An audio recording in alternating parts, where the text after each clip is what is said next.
और झारखंड हाईकोर्ट ने याचिकाकर्ता को एलपीसी नहीं देने के वजह से देवघर डीसी और मोहनपुर सीओ को रात 8 बजे तक तलब किया था और कहा था कि रात 8 बजे तक हाजिर नहीं होते हैं तो उनके ऊपर गिरफ्तारी की तलवार लटकेगी। हम आपको बता दें कि मोहनपुर सीओ और देवघर डीसी हाजिर हो गए अदालत में और अदालत में उन्होंने बताया कि अदालत ने उनसे पूछा कि क्या एलपीसी जारी करने से संबंधित कोई रजिस्टर मेंटेन किया जाता है।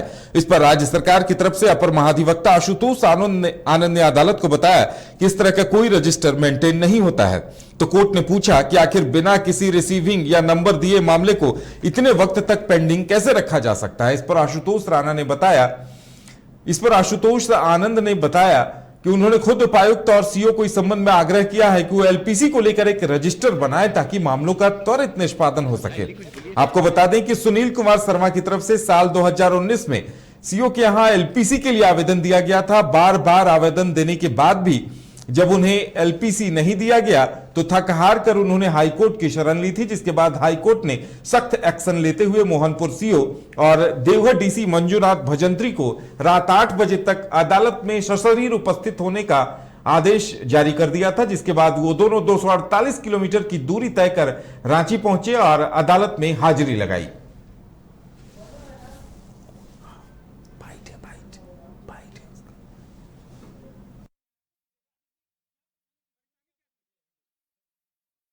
कुछ बोलिए।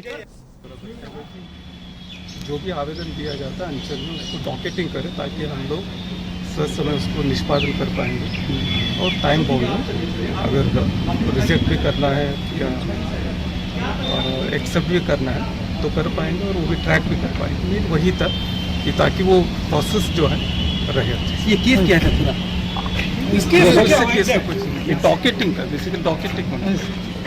रात में कोर्ट बैठी इसलिए कि देवघर से रिलेटेड ज़मीन का मामला है और issuance of land position certificate मेरे क्लाइंट ने 2019 में ही लैंड पोजीशन सर्टिफिकेट के लिए अप्लाई किया था। उसके बाद लैंड पोजीशन सर्टिफिकेट इशू नहीं हुआ। 2021 में मैंने याचिका लगाई। उसी में जब कोर्ट दिन में सुनवाई की तो ये बताया तो गलत है क्योंकि तो अभी तक ये पड़ा हुआ है। तो इसके चलते वो सर्किल ऑफिसर और डिप्टी कमिश्नर देवघर को बुलाया गया और 8 बजे फिर रखा गया। आज कोर्ट में क्या हुआ सर? कोर्ट में ये हुआ, कोर्ट में कोर्ट में ही कहा गया कि नहीं इस तरह का प्रैक्टिस नहीं चल सकता है कि एप्लीकेशन लिए और उसको कहीं रख दिए। आप एप्लीकेशन लेते हैं तब बाज़ाब्ता उसका लोकेटिंग नंबर होनी चाहिए, उसका एक प्रोसीडिंग चलनी चाहिए और उसका एक रिसीविंग उस कंसर्न जो एप्लीकेंट है उनको मिलना चाहिए।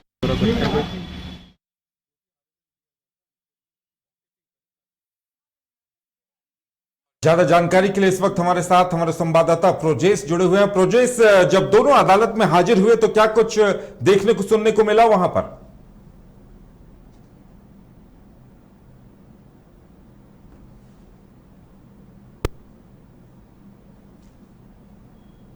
प्रोजेश, हमारी आवाज मिल पा रही है क्या? जी मिल रही है जी। जब दोनों रात 8 बजे वहां उपस्थित हुए तो क्या कुछ तस्वीरें देखने को मिली और क्या कुछ कहा गया है उन्हें? जी, उनसे पूछा गया कि क्या एलपीसी मेंटेन किया जाता है, एलपीसी के लिए क्या कोई रजिस्टर मेंटेन किया जाता है। तो इस पर देवघर डीसी की तरह के ओर से कहा गया कि इस तरह का कोई मेंटेनेंस नहीं होता है। तो अदालत ने बहुत कड़े रूप में पूछा कि आखिर क्या प्रूफ है कि कोई भी जो दरख्वास्त दे रहे हैं तो इसका क्या प्रूफ है कि आपको मिल रहा है नहीं मिल रहा है। इसीलिए आपको डॉकेटिंग करना चाहिए और ये नियम निकाला गया कि आपको 15 दिन के भीतर ये जवाब देना होगा कि आखिर किस बेसिस पे आप इनके जो फॉर्म है जो एप्लीकेशन है उनको आप रिजेक्ट कर रहे हैं या इशू कर रहे हैं। सबसे बड़ा मामला ये था कि अभी तक ऐसा कोई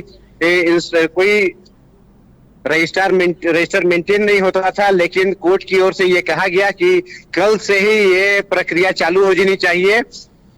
तो सरकार को ये आदेश दिया कि कल से डॉकेटिंग की जो प्रक्रिया है ये चालू करे और जो भी लोग एप्लीकेशन देते हैं कि उन्हें जमीन बिक्री करनी है या नहीं, तो अगर कोई समस्या है तो ये भी बताना चाहिए कि किस कारण से आप उसको रिजेक्ट कर रहे हैं। जी बिल्कुल प्रोजेस, लगता है जिस तरह से अदालत ने सख्त आदेश जारी किया था कि रात 8 बजे तक हाजिर हो जाएं, तो ऐसे जितने भी लापरवाह अधिकारी होंगे उनके लिए ये एक बड़ा सबक होगा। जी बिल्कुल, ये 2019 का मामला है। ये मात्र 3180 वर्ग फीट जमीन था जो बेचने के लिए था। ये जो भी विक्रेता थे सुनील कुमार शर्मा, उनका कहना था कि उनके घर में कुछ लोगों की तबीयत खराब थी, जिसके लिए काफी जरूरी थी वो जमीन बिक्री करना, क्योंकि उन्हें पैसे की सख्त जरूरत थी।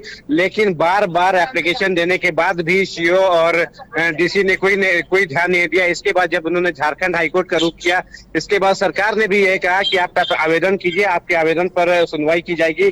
लेकिन उसके बाद भी किसी तरह की कार्रवाई नहीं हुई। इसके बाद झारखंड हाईकोर्ट के जस्टिस के राजेश कुमार ने काफी सख्त डिसीजन लेते हुए उन्हें सशरीर कोर्ट में उपस्थित होने का आदेश दिया। उदय, चलिए प्रोजेस, तमाम जानकारी देने के लिए आपका बहुत बहुत धन्यवाद। तो वाकई में अधिकारियों के लिए ये घटना एक सबक होगी कि किस तरह से 2019 में एलपीसी के लिए आवेदन दिया गया था, लेकिन अभी तक मोहनपुर के सीओ जो याचिकाकर्ता थे उन्हें टालते रहे, जिसका नतीजा यह हुआ कि उन्होंने थक हार कर अदालत की शरण ली और अदालत ने पूरे मामले को जानने के बाद मोहनपुर सीओ के साथ साथ देवघर डीसी को भी तलब कर लिया।